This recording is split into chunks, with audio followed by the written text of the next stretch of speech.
Welcome to the headquarters of the human resistance. Despite our general suspicion and disavowal of all extant governing bodies, and despite the fact that you, as an Andromedan, are not subject to the human right guidelines detailed in the Geneva Conventions, we nevertheless endeavor to adhere to those guidelines out of the humanist principles to which they aspire. Welcome to another episode of 1001 by 1 by 3. I am Adam. I am Britt. And I am Joey. And if you didn't catch that riveting opening monologue, it was great. I loved it. Today we are discussing Yorgos Lanthimos' most recent film, Bugonia. I could not get that out. We know it's a 1001 by 1 by 3. Because the last time we were on the pod, we were trying to figure out what we're going to talk about, and we've never talked about this movie by that fucking little freak that I love so much. And so we figured we might as well give it a shot. So again, this is Bugonia. It was directed by Yorgos Lanthimos. The screenplay was by Will Tracy. It's based on the South Korean film Save the Green Planet by Jang Joon-won. The cinematography was by Robbie Ryans. It was edited by Yorgos Mavroparadis. Nailed it. Music Sounds like me. Yeah, I know. I really did not prepare at all for this one. The music was by Jerskin Fendrix and starring Emma Stone, Jesse Plemons, Aidan Delbis, Stavros Halkias, and Alicia Silverstone. The plot. Teddy and his cousin Dawn suspect that aliens are attempting to destroy the planet. In an attempt to save Earth, they kidnap the high-profile CEO Michelle, whom they suspect is one of the invading aliens. Is there any other person you'd like to talk about in this small cast? No. Great. Perfect. I remember, Adam, I've been waiting for this movie for a while. I was pretty excited about it. I kind of assumed it would be a Brit movie, and big spoiler, it absolutely is. Like, I get this vibe so heavily. It makes me very happy. But you went to go see it at the Chicago Film Festival and immediately texted us, and you were like, Britt, you're going to love this. I knew it. I just knew it. Yeah.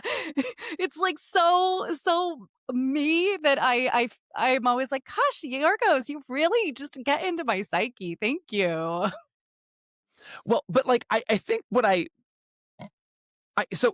will say, watching this movie in a crowded theater full of film fans, and then watching it at home with just Melissa. I mean, obviously two different experiences. But I do think, like, I stand by my thought, which is that this is his most accessible film. If you've been kept at a distance prior to this, I get it. But I think we all want to like feel so passionate and right about something, even if it's like the most far-fetched thing. And I think we can really empathize with this character about he's been done wrong and he's trying to prove something. Yeah. I don't know. It makes sense of something that doesn't make sense. Yes, and then it's just so bombastic. It's just so over the top. I had a lot of fun. Yeah. I'm so glad. It's a great theater movie, but also super fun just watching it with Kristen. But when the score is just so good, and when it just pops at times, I'm like, this is just, oh man, I really love this movie. I kind of thought Adam was going to be quoting Green Day to open up, but he went a different route. Oh, that would have been good. Because that scene and that with the Green Day perfect. and the VHS is just bananas. Yeah, I love this movie, and I agree it's, potentially his most accessible, but I also, I've heard, I get it not connecting with you when people are like, it's bad. I'm like, I don't think that's true, because when Jesse Plemons and Emma Stone are this good, I don't think it can be bad. I think it's great. I really, really like this film. I think it is tight. It's edited really well. It is the direction is spot on. Everybody feels like they're in the same film. Even Aidan Delbis, who is like my favorite part of this movie, the fact that he wasn't an actor. They wanted to make sure they had a person who was on the spectrum playing this character that was supposed to be autistic, and he holds his own with Emma He's Stone and with Jesse Plemons. And I also think like they are obviously such giving performers where they want everybody around them to be successful, Mhm. that I am sure that they did nothing but like help him to feel comfortable doing what he was doing on screen. Well, yeah, and I've heard them all talking about it, and it just sounds like they were just all rooting, just all working together to get everything out of it. Like I not, love and that. you could tell because Teddy's great, and you Teddy's really root great. for Teddy. You're really sad for Teddy a lot, but Teddy's last scene is impactful. Yeah. Teddy, but act great. Like everyone, I really came in and was awesome. And this movie is, I I think the coconut cake scene is one of the funniest fucking thing that happens. And then and this just like that's really funny, and then it's really heavy. And then, Yeah. when he's no, I'm not gonna spoil it, but when he's, kind You of can spoil it. Spoil away. Like we have to spoil if we're going to talk Okay. we about have this to movie. spoil things if we're talking about this film. All I right, so understand that there are a lot go of watch people this that movie. don't spoil, but it's easy we it's easy have to. accessible, but whatever. So this hysterical coconut cake scene, he, his inkling is that Teddy's involved, and then he just kind of apologizes for abusing Teddy, Yeah. while also, having no insight into why he maybe chose to be a cop. And then there's a really heavy scene with Emma Stone and Teddy where he then shoots himself in the face. And then one of the funniest, and seeing it in theaters, so as he shoots himself, everybody pretty much has the reaction of Emma Stone where everybody just gasps and it's silent.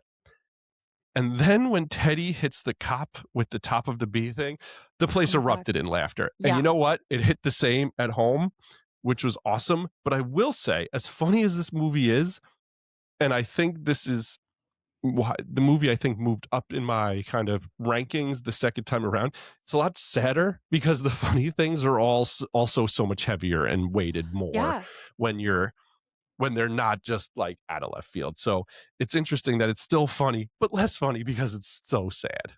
Well, it's funny because Neil and I were discussing movies that are very bleak, and I would say Bugonia is a fucking bleak film. Like this is a bleak film with some weird vibes, but it's very very bleak. And Sure.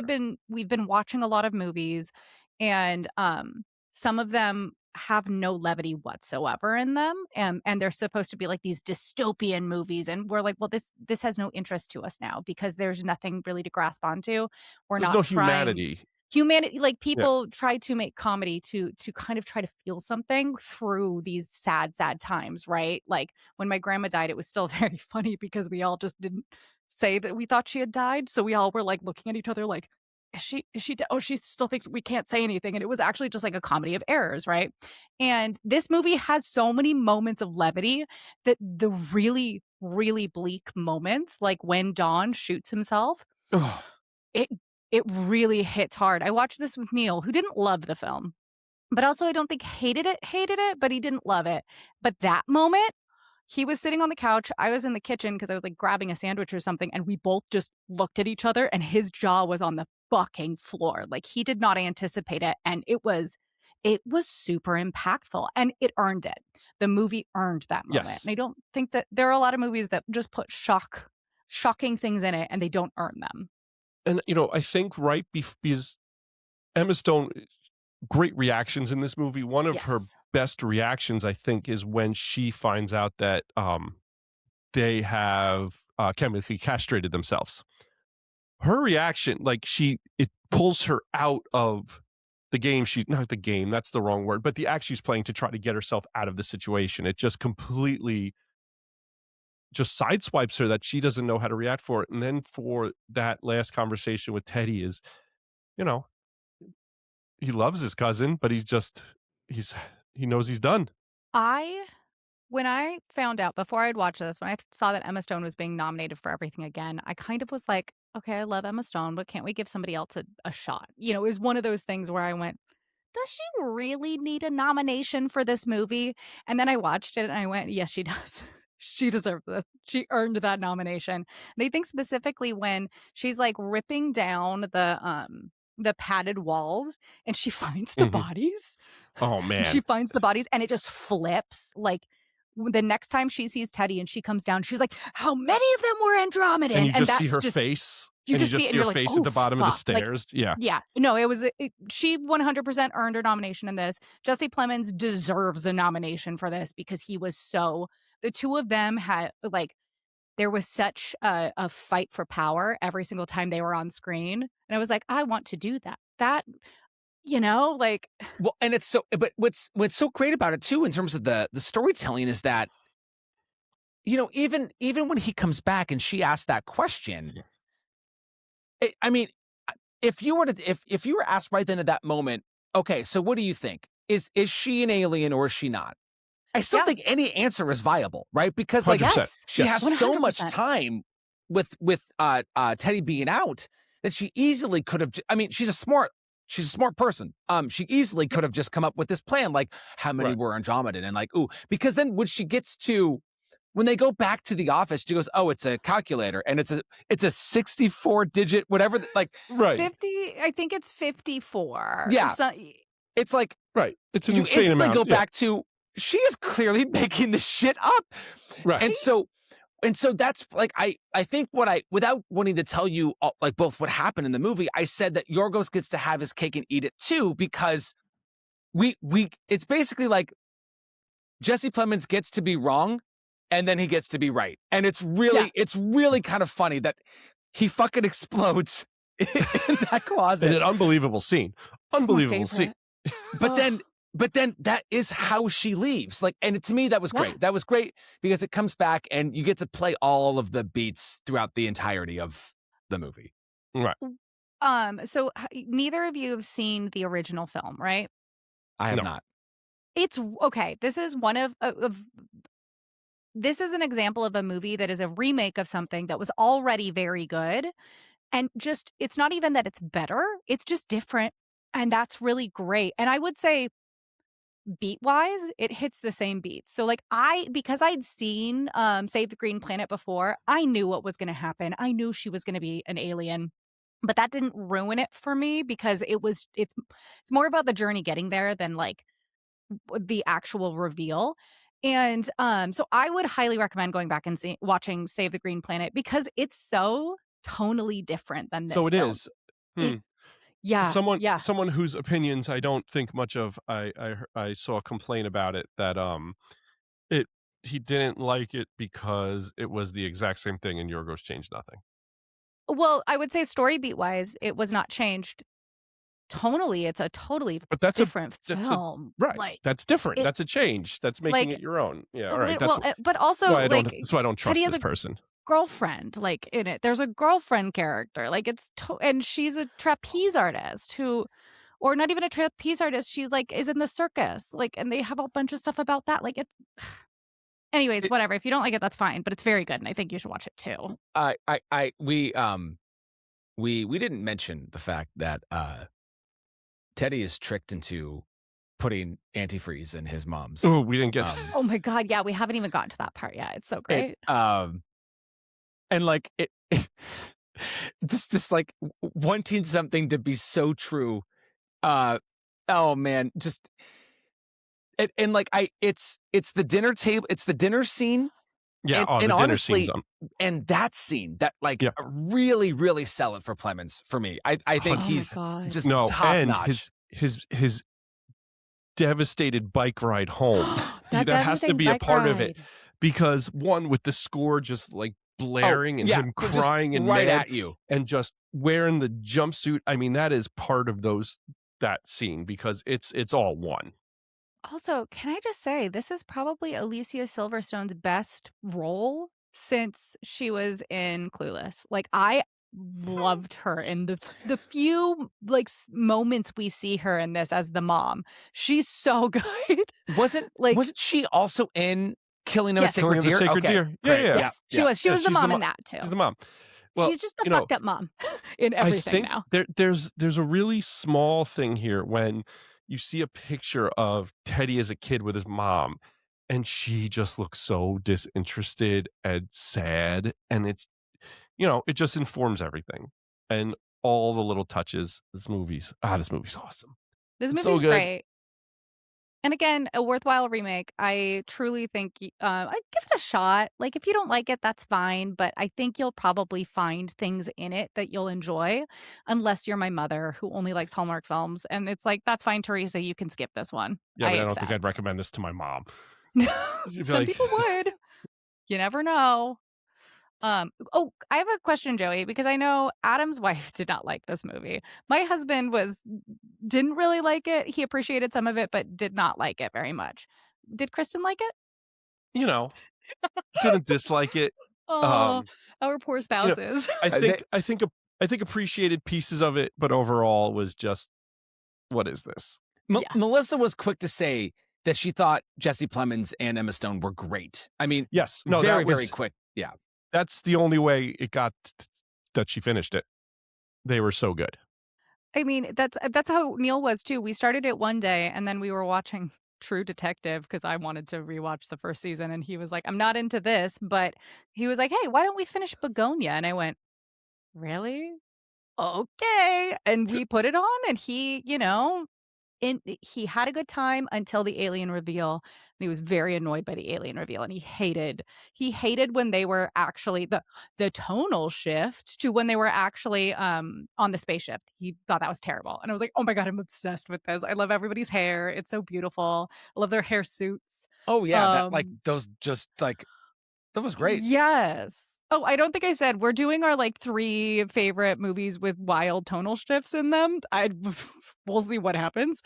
Because this movie, I think, has a couple throughout it. Agree. A couple, where it's like, whoa, we are going in a completely different direction at this point. And I, for one, and it really sets appreciate expectation. That. And it sets expectation that it's going to go another way that it does, which is fun. And it's nice when things are purposeful and good. I mean, I think when we the first time, and I knew we were going to find bodies because, again, you find bodies in the first movie. But when we found the bodies, I was genuinely like, oh my God, Teddy, you're so much worse than I thought you were. Right. Like, I already thought you got some screws loose. Something is not right here. But to actually, he's done this before and he's gotten away with it before. Ugh, the cops don't want to look at him because they sexually abused him and they're guilty. So they let him go. Yeah. Fuck that guy. Who's apparently my age. Twist my arm. I'll have some coconut cake. It's like, you are not, sir. His arm is bleeding and there are chains on the ground. Read the room, sir. And he just makes a comment like, oh, my mom, when he shows the chains or whatever. Yeah. Worst police officer ever. Oh, yeah, absolutely. And then just in a bee suit. Yeah. I was like, why is he going out to look at the bees? Why are we doing this? Making up for lost time. I mean, a lot of time has passed. I guess so. Too far. I'm so sorry. We're talking about Bugonia, and I took it too far. That's great. That's good to know. Is there anything that you think didn't work in this film? Is there anything you would have liked to be different? Not in a Yorgos movie. I mean, right? No. Maybe. I mean, I was going to make a joke about maybe not a Rachel from Friends mask, but I'm just kidding because I thought that was fucking hysterical. That was so good. Absolutely fantastic. It was so good. I love the fact that Yorgos chose that because he likes Friends. Is there another mid-90s song you would have liked to have had playing over? No. That was the right answer. That was perfect. It was so good. It was so loud. It was so good. He's such a Green Day fan, 100%. And I'm a Green Day fan, so I don't know what that says about me, but Alicia Silverstone was just great casting so for that. Good. When she's just floating. While they're talking. That's just I love that shiny black and white. It just feels so ominous. Yeah, I agree. Joey, you haven't seen Severance yet, right? No. Adam, did you, whenever we saw the building, did you just immediately go to Severance? A little bit, yes. Yeah, okay, it definitely great. felt like we were going to Lumen. Yeah. Yes, I was like, why are we at Lumen right now? And I kept saying that. My husband kept telling me that he was like, no. Oh my God. I do. Sorry. I know we got to get to the 3, but when she's filming the training videos, it's too many diversities. It's too many diversities. Yeah. So good. And So good. the 5 o'clock thing carrying over till the end, even when she's being kidnapped, she's like, "It's 5:30 if you're all It's wrapped up." 5:30. Like, If you don't have any she's more still work to go, please go. everything going on. Like, that's just it's so funny Oh my and just God. it's like such a unnecessary through line that just builds everybody up more. And then when she comes back, when she like jumps out of the ambulance and she rushes in and everyone's like, "What's going on?" She grabs the calculator and she's like, "I just left something in here. I'll be right back." And she steps in, she goes, "Oh my God," and then like shuts the door. It's so funny. It's genuinely such good comedy. I can't imagine anybody else in these roles. And I saw something Yeah. recently where someone was like, "Oh, Emma Stone, she said she was going to work with other people. Now all she does is work with Yorgos Lanthimos." I'm like, yeah, because their partnership is very good. Until it goes very bad, what's the point? They both obviously get each other. 3 straight Academy Award nominations. Right. Yes. What are we talking about? Because What here's are we the thing. discussing? People are stupid. There's people who are bitching that Criterion put K-pop Demon Hunters in. I know. Imagine being that dumb. I'm really excited about that. Yeah, Me it's awesome. too. And guess who else is excited about it? My 6-year-old, who's gonna then get into it, and he already asked me to order it. So people are like, shut up. Like listen, there's a lot of tools, but some tools are hammers. Some tools are tools that you lose behind your workbench and never remember that exist because they're that useless. So, there's different level of toolage, and people who are whining about K-pop Demon Hunters on Criterion are the tool that you get in a bag to build something, then you don't even use it because it's so stupid. I thought you were going to say that the people who are complaining about Emma Stone and Yorgos working together, but I'm so much happier that it's the people complaining about it's the same person. It's the same person. That's my point. It's just that no matter what happens, I'm going to bitch about it because I'm so unhappy and so uninteresting. Well, and because here's the thing. You know what else Emma Stone's done? She produced the Jesse Plemons movie. She produced I Saw the TV Glow. She produced the movie that's names that isn't very good, but it was interesting, and like it would not have been made without her by that kid who was on Saturday Night Live for like 3 minutes. But it was fine. Yeah, you guys know what it is. It wasn't very good, but it's fine. She produced it. She's getting things made for people who otherwise wouldn't get these things made. So I think like she clearly gets to do whatever the hell she wants because she's better at this than most people. Well, and I think it was recently Amanda Seyfried, my new favorite person in the world, all hail Ann Lee. She was talking about how she got a vanity credit on The Housemaid because Very she funny. was like, which was On the hilarious. Graham She was like Norton show or whatever. Oh, which is I love the Graham Norton show, but she was like, I didn't do anything for that movie. This was 100% a vanity credit, unlike Margot, who does she is gets in movies it when from the she's beginning. producing. Yeah, exactly. And Emma Stone's the same way. She's in these movies actually producing it, and it's I don't think we're giving her enough credit for being as successful at it as she is, and like actually trying to helm works like I Saw the TV Glow, which maybe doesn't work for everybody, but is a really incredible queer narrative that she allowed, like that she wanted to bring the forward. audience for it. Yeah. You and me both, Joey. Adam, no, it's okay. You don't have to be the audience for it. No, that Problemista movie. That Problemista movie. I did not see Problemista. Yeah, it's not very good. It was not very good, but it was made because of she got it made. So you know what? That's unbelievable. So people who want to, I don't know. Oh, they didn't work with the same person. Yeah, you fucking idiots. It's making them a lot of money. She's had 3 in a row. And you know what? They're also really good. And she also did The Curse in between there. Like she's doing other stuff. I liked The Curse. She popped up. She was really good in Eddington. She's so good in Eddington. I don't know. Just people are just. Sometimes just admit you hate movies and stop talking about movies because you're just miserable. Like you don't like movies. And sometimes you see these people pop up on Twitter or Letterboxd. It's like, oh, you just don't like any of this. Like this isn't fun for you. Just stop. This is one of my favorite rants you've ever gone on, Joey. Yeah. I love it. I didn't anticipate it.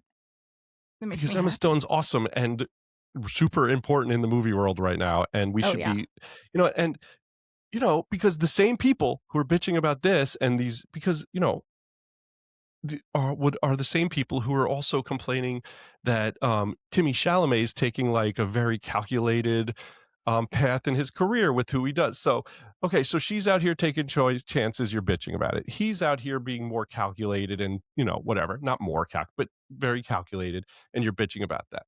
It's okay. Just go find another hobby. Or just shut up.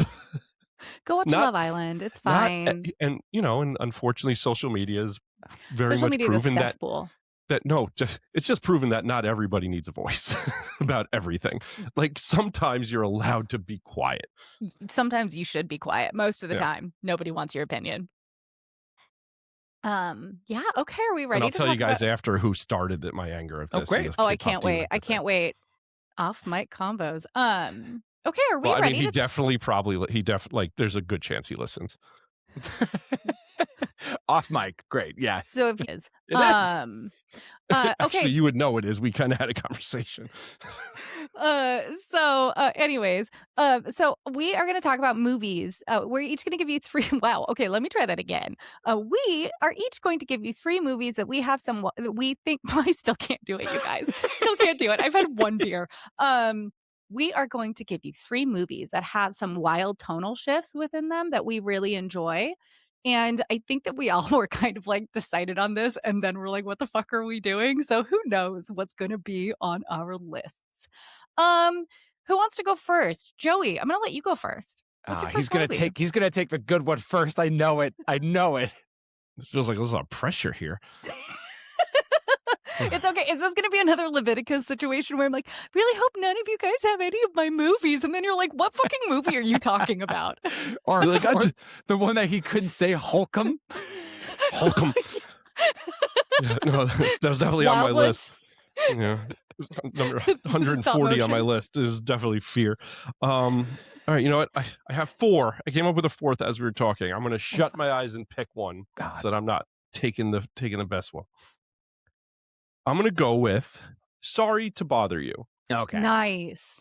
Starts as, just this little satire of, workplace, little race conversations. And it turns into a surrealist body horror. Mm-hmm. Oh, I'm so sorry to bother you. Fair. Right? It's batshit when you finally see what they're what they've become. It's wild. Unbelievable. I can't believe we haven't drafted that film. Like, honestly, I know we talked about this last time, but that's an oversight from all of us because it's such a good movie. Yeah, it really is. Sorry to bother you. That's a great choice. Starting off strong. Adam, what's your really strong choice? This is the first one I thought no tonal shifts in it. No, there's like Forrest Gump. Definitely, yes. It's Martyrs. Actually, is what it is. Yes, that would be a very good one for tonal shifts. To be perfectly honest, it's perfect. Good job. You don't have to do one now. No, when I thought of tonal shifts, gonna fall out of his chair.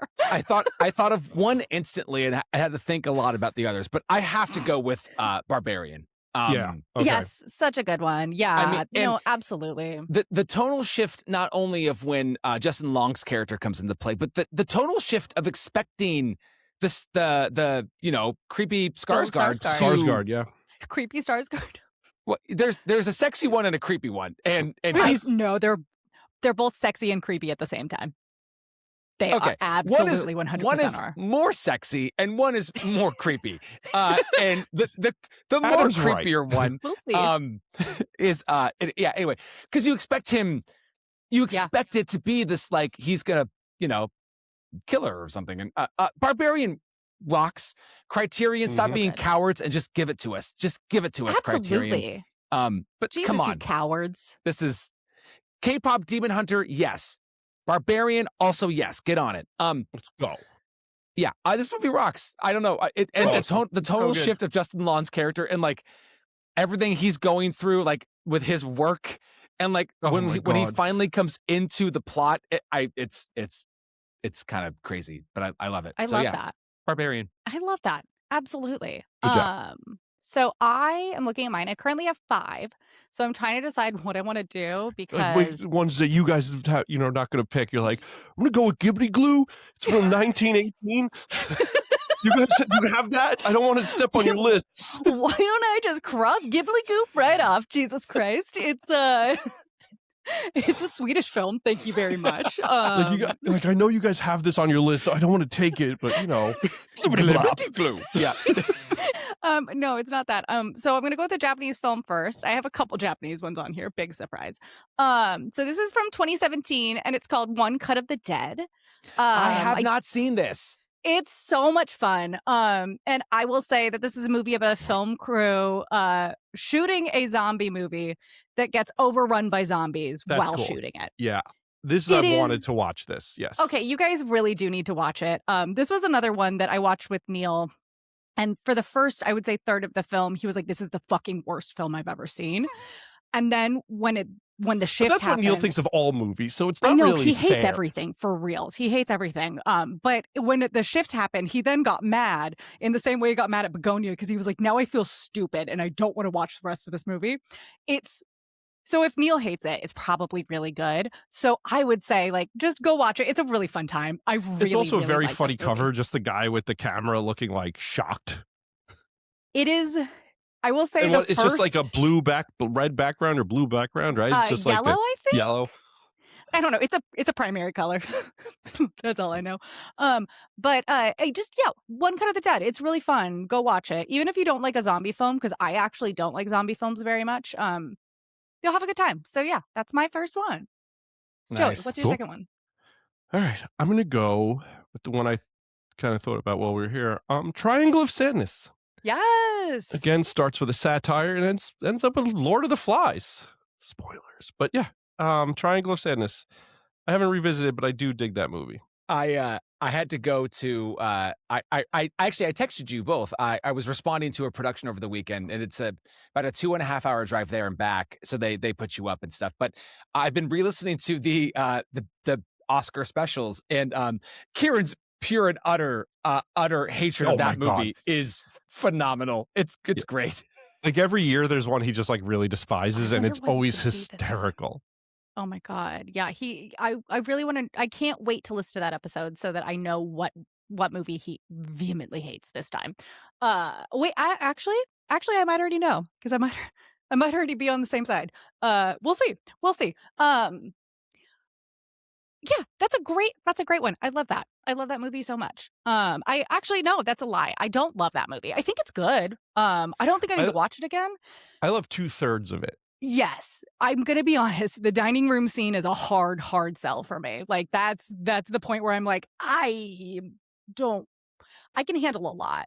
That's not something I need in my life. Like, please give me blood. I'd rather have blood. Please. I'll watch people getting eviscerated. I don't need that. Great. Adam, what do you got? Okay, I'm gonna go a little silly and ridiculous for this next one. Love this. I watched this. It was a rewatch. I watched it right around Christmas because this is a Christmas movie, and nothing's gonna give you hope.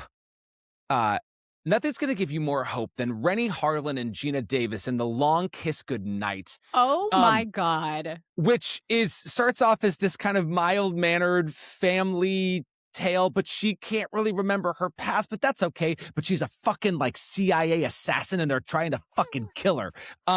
This movie is so stupid, and I get a fucking kick. I haven't seen it in like 10 years, and I watched it. It's like, this is just as awful and great as I remember it being. Some wild tonal shifts in this movie. So yeah, The Long Kiss Goodnight. I think I have to go with a really stupid film as well then. Not that One Cut of the Dead isn't stupid, because that's pretty stupid. This is a very stupid film. It came out during the pandemic. And listen, I wasn't going to watch this originally, so I started watching it at like 7:30 in the morning. And I forced my best friend Katie to also start watching this movie at the same time as me, because I was like, I need somebody to talk about this movie with. And that is James Wan's Malignant. James Wan's Malignant is my favorite James Wan film. Who knew? Who knew that the Seattle Underground was so spacious that they could just launch carriages across the whole thing? There is a shift in this film that is quite possibly the stupidest thing I have ever seen in my life, and I am so here for it. So I gotta go with Malignant. Fear Coded just did a really good episode on Malignant, and I rewatched it and I was like, what a joy this movie is. It It's is so bad. It is the best kind of bad horror. Yes. It's so silly. I Yeah, love that the streets of LA look nothing like Seattle. Nothing at all. Like there's nothing Seattle about it. It's amazing. And cutting back from those to actual images, it's like, come on, let's get some goddamn consistency with our movie making. Oh, it's so good. It's so good. It's so bad. It is not good. And again, anybody that is listening to this, I promise I am a true horror person and I love Malignant. Oh, great. Great start for everybody. Joey, what's the last one on your list? I am going to go with 10 Cloverfield Lane. Yes. Oh, yeah. Yeah, I really, first of all, I really like that movie. I went into it, me and Kristen saw it in theaters, just like, all right, let's go see it. And it was awesome. And the switch at the end is crazy. It's really good. It's actually kind of like Bugonia, the crazy guy. Yeah. Yes, exactly. But there's also some really disturbing shit in that. It's very claustrophobic. It's very claustrophobic. Very intense. And John Goodman and Mary Elizabeth Winstead are awesome. Oh, awesome. Yeah. I think it's my favorite role that John Goodman has ever played. I thought he was incredible in that movie, just because he is always Better seen than Kong Skull Island. Oh God, that's a hard one. Close second, I'd say. Close second to Skull Island. Right up there with Malignant. But no, I really think because he's playing so against type. We always see him as such a cuddly, like it's father figure that will save us, right? Or if he's menacing, it's like silly and Oh Brother Where Art Thou? Like yes, right, exactly. Yeah. It's not actually gonna fucking kill you. In this, I feel like he's gonna put me in that acid. It's violent. Like there's a violent here. Yeah. Why do I keep mishearing what you said? Because put me in that ass. Is that what you thought? Yeah. Well, it's a different movie, Adam. It's a different movie. Oh my God. Fine. 10 Cloverfield Bang. Crash, yeah. Carrying over from Whiskey Galore. Oh, Jesus Christ. Amazing. I love 10 Cloverfield Lane. I'm loving all of these lists. I think they're fantastic, friends. Adam, what's your last one? Okay, so I have two, but we have a good amount of horror and thriller on here. So I'm gonna go a comedy route. And this movie, it's a comedy through and through, but I guess the tonal shift is more in the plot where we realize that something isn't quite what they thought it was. This is, I think, one of my favorite comedies of the last 10 years, and that is Game Night. That's I haven't. awesome. I actually have not seen it. I do Rachel know the McAdams. meme. He died. Game Night is so good. Jesse it is. Plemons and Rachel McAdams are fantastic, like legitimately. Jesse I'm not Plemons, surprised. Both of them are amazing. Yeah, he's fantastic. But this doesn't give anything away, but like these two meet and they connect over their love of games, and then one night they think that they're playing like a game at Jason Bateman's brother's house, who's played by guy from Friday Night Lights, again, Kyle Chandler. But then he actually gets abducted, and they think it's a part of the game, but it's not. So that's the tonal shift. Fun. It's like they think they're doing like an escape room type game, but really his brother's fucking like kidnapped. So yeah, hysterical. It's a great movie. Game Night. I've rewatched that movie many times. It's super rewatchable too. It is. Oh, yeah, that's fun. And I love games, so maybe I'll enjoy this comedy. Maybe, who knows? But hopefully, I've never seen it. I don't know. Okay, so I have 3 left. Do we want a revenge thriller? Do we want a classic? Or do we want an Indonesian horror film? Like, what do we want from this? What do we want? Yes. What sounds good, friends? Go revenge. So there is a movie by the same director who did Green Room called Blue Ruin from 2013. And 2013, 2014, I really, really like it. And it is about it's about a man who's attempting to like get revenge, and it does not go the way you expect. It's it's tough to get through. I would say it is. It made me feel like my heart was going to jump out of my mouth. Like I had such anxiety during this movie.